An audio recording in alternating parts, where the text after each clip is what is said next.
మహాగణాధిపతయే నమః. ఓం శ్రీ లక్ష్మీనారసింహాయ నమః. ఓం శ్రీ వీరాంజనేయ స్వామి దేవతాయై నమః.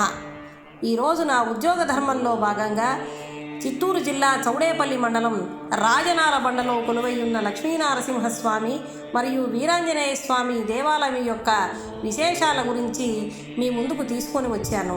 అయితే ఇలాంటి ఎన్నో క్షేత్రాలు, హిందూ ధర్మానికి ఆలవాలంగా నిలబడి ఉన్న క్షేత్రాలు ప్రత్యేకంగా మనం వెళ్ళి చూడలేము, దర్శించలేము. కాబట్టి ఇలాంటి క్షేత్రాల గురించి కొంతైనా ప్రజలకి అవగాహన కల్పించాలన్న ఉడతాభక్తిగా నేను చేసే ఈ ప్రయత్నాన్ని మీరందరూ దర్శించి తరిస్తారనేదే నా భావన. చౌడేపల్లి మండలంలో రాజనాలబండ గ్రామంలో కొండపైన లక్ష్మీ నారసింహస్వామి వారు, కొండ దిగువన వీరాంజనేయ స్వామి వారు కొలువై ఉన్నారు. అయితే ఈ క్షేత్ర స్థల పురాణం గురించి అనేక రకాలైన కథనాలు వెలుగులోకున్నాయి. అక్కడ ప్రజలు చెప్పిన విధంగా ఒకానొక రోజు ఒక రైతు ఆవులను కాస్తూ కొండ మీదకి వెళ్ళగా ఒక ఆవు చాలా రోజుల నుంచి పాలు ఇవ్వకపోవటాన్ని గమనించి దానిని అనుసరించి చూడగా ఒకానొక సందర్భంలో ఒక పిల్లవాడికి ఆ ఆవు పాలు ఇవ్వటాన్ని గ్రహించి ఆ పిల్లవాడిని పట్టుకునటానికి ప్రయత్నం చేయగా శిలారూపంగా మారిపోయాడు.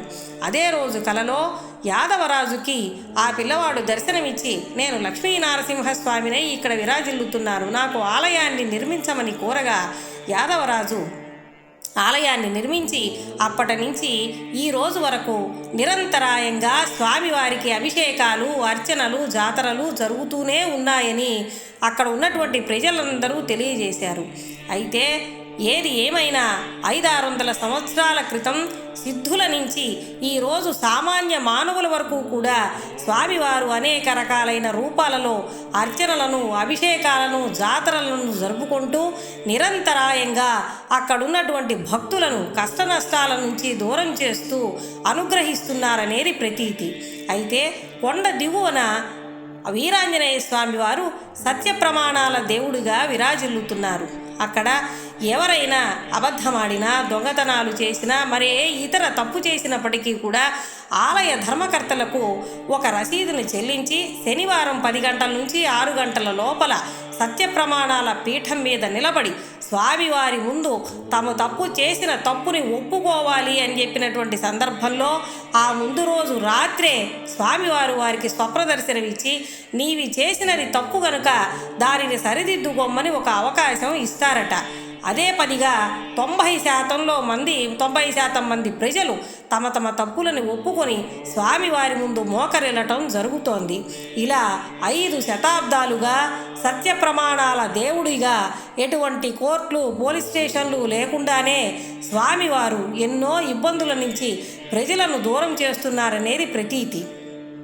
ఈ రాజనాలబండ ఎంతో హిందూ ధర్మానికి ఆలవాలంగా, చూడటానికి ప్రశాంతమైన వాతావరణంలో ఎంతో కష్టతరమైనటువంటి కొండని అధిరోహించి ముఖ్యంగా ప్రజలందరూ శ్రావణ శనివారాలలో 4 శనివారాలు 4 రాష్ట్రాల నుంచి అశేష భక్తజనం స్వామివారిని దర్శించి ఆఖరి శనివారం రోజు అఖండ దీపాన్ని వెలిగించి జాతర జరుపుకొని తమ కష్టాల నుంచి విముక్తి పొందుతున్నామని చెప్పి తెలియజేయడం జరిగింది. ఇలాంటి ఈ ఆలయాన్ని ఈరోజు మనం అందరము కూడా దర్శించి తరించామని అనుకుంటున్నాను. ఈ చిన్ని ప్రయత్నాన్ని మీరందరూ అభినందించి ఈ ఛానల్ని షేర్ చేసి నలుగురికి పంచితే స్వామివారి యొక్క దర్శనము, అనుగ్రహము కలుగుతుంది అనేదే నా భావన. ఓం నమో వెంకటేశాయ. ఓం శ్రీ లక్ష్మీనారసింహాయ నమః. ఉగ్రం వీరం మహావిష్ణుం జ్వలంతం సర్వతోముఖం నృసింహం భీషణం భద్రం మృత్యుం నమామ్యహం.